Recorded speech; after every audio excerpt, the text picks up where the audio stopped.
നമസ്കാരം. ഏഷ്യാനെറ്റ് ടിവിയുടെ എപ്പിസോഡിലേക്ക് എല്ലാ മാന്യപ്രേക്ഷകർക്കും സ്നേഹം നിറഞ്ഞ ഹൃദയം നിറഞ്ഞ സ്വാഗതം.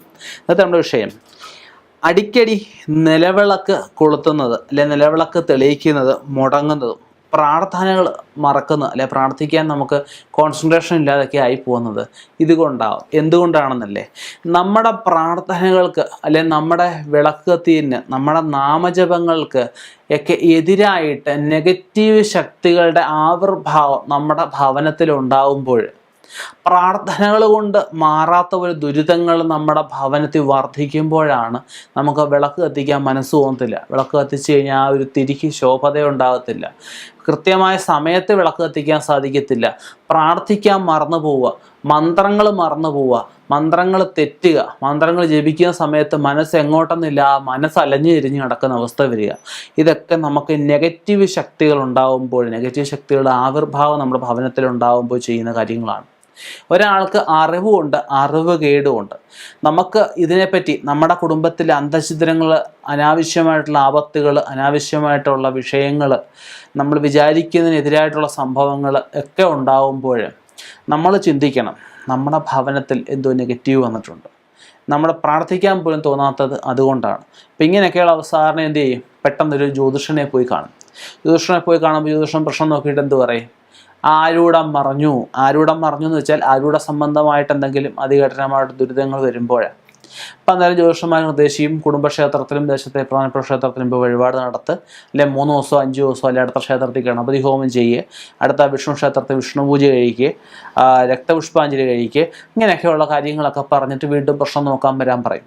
അങ്ങനെ വീണ്ടും വന്ന് പ്രശ്നം നോക്കുമ്പോഴാണ് നമുക്ക് കാണുന്നു അവിടെ ശാപതാപ ദോഷങ്ങൾ, അല്ലെ ശത്രുദോഷങ്ങൾ, അല്ലെ ശത്രുദോഷം നിമിത്തമായിട്ടുള്ള സർപ്പദോഷങ്ങൾ, ക്ഷുദ്രദോഷങ്ങൾ, ഇങ്ങനെയൊക്കെയുള്ള പല വിഷയങ്ങൾ ഭവനത്തിൽ വന്നതായിട്ട് കാണുന്നു. അപ്പം നമുക്ക് സ്വാഭാവികമായിട്ടും പറഞ്ഞോ, ഞങ്ങൾക്ക് ക്ഷേത്ര വഴിപാടുകൾ മതി. ക്ഷേത്ര വഴിപാടുകൾക്ക് പോവും. ഇപ്പോൾ ഒരു 10 ആഴ്ച അല്ലെ 11 ആഴ്ച ഒരു ജ്യോത്സ്യൻ ഒരു വഴിപാട് നടത്താൻ പറഞ്ഞാൽ ആദ്യത്തെ ആഴ്ചയും പോവും, അവസാനത്തെ ആഴ്ചയും പോവും, ഇടയ്ക്കത്തെ ആഴ്ച പോകത്തില്ല. തിരുമേനിയെ ഫോണിൽ കൂടെ വിളിച്ചു പറ, അത്രയേ ഉള്ളൂ. അപ്പം നമ്മൾ അത്രയും ആഴ്ചയും പോകണ്ടിട്ടാണ് ആ ജ്യോത്സ്യൻ അത് പറഞ്ഞത്. ഈ 11 ആഴ്ച വേണ്ടി ജ്യോത്സ്യൻ എന്നിട്ട് പറഞ്ഞു, ജ്യോത്സ്യരെ പ്രയോജനം ഉണ്ടായില്ല, വഴിപാട് കൊണ്ട് ഗുണമില്ല. അപ്പം നമ്മൾ ചെയ്ത തെറ്റുകൊണ്ടാണ് അത് ഗുണമില്ലാതെ പോയത്. അങ്ങനെ നമ്മൾ ചിന്തിക്കണം. ചില ദോഷങ്ങൾക്ക് ഇപ്പോൾ ഭൂമിയിൽ ക്ഷുദ്രദോഷമൊക്കെ വന്നേക്കുക. അപ്പം ആ സമയത്ത് നമുക്ക് അവിടെ അതിൻ്റെ പരിഹാരം ഭവനത്തിൽ തന്നെയാണ് ചെയ്യേണ്ടത്. അപ്പം അത് നല്ലൊരു ആചാര്യനെ കൊണ്ട്, അല്ലെങ്കിൽ നല്ലൊരു തിരുമേനിയെ കൊണ്ട്, നല്ല ഒരു തന്ത്രിയെ കൊണ്ട്, നല്ല രീതിയിൽ മന്ത്രവാദ കാര്യങ്ങളൊക്കെ കൈകാര്യം ചെയ്യുന്നൊരു വ്യക്തിയെ കൊണ്ട് ഭവനത്തിൽ വെച്ച് ദോഷകാഠിന്യാടിസ്ഥാനത്തിൽ നരസിംഹഹോമം, സുദർശന ഹോമം, മഹാശത്രു സംഹാര ഹോമം, പ്രത്യങ്കരാ പൂജ, ശൂലിനി ഹോമം, അഘോര ഹോമം തുടങ്ങിയ ഹോമങ്ങൾ, ഹോമസംഖ്യകളും കൂടെ നിശ്ചയിച്ച് ഭവനത്തിൽ വെച്ച് ദോഷം നിവൃത്തി വരുത്തുകയാണ് അതിനാവശ്യം.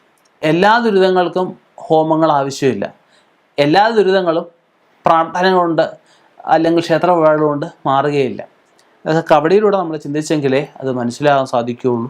അപ്പം എന്തായാലും ഇങ്ങനെയുള്ള കാര്യങ്ങൾ, പ്രാർത്ഥന കുറവ്, പ്രാർത്ഥിക്കാൻ പറ്റാത്ത അവസ്ഥകളൊക്കെ വരുമ്പോൾ തീർച്ചയായിട്ടും ചിന്തിച്ച് പ്രവർത്തിച്ച് അതുവരെയുള്ള ദുരിതങ്ങളെ മാറ്റിക്കൊണ്ട് ഭാവിയിലും ദോഷങ്ങൾ വരെ നമുക്ക് ബാധിക്കാതിരിക്കാൻ സ്ഥലരക്ഷ, തറരക്ഷ, സ്ഥാപന രക്ഷ, ഗൃഹരക്ഷ മുതലായ കാര്യങ്ങൾ ചെയ്യുക.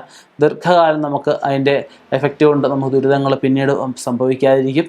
ഇനിയും ഇതുപോലെയുള്ള വ്യത്യസ്തമായ വിഷയങ്ങളുമായിട്ട് കണ്ടുമുട്ടാം. നിർത്തുന്നു. നന്ദി, നമസ്കാരം.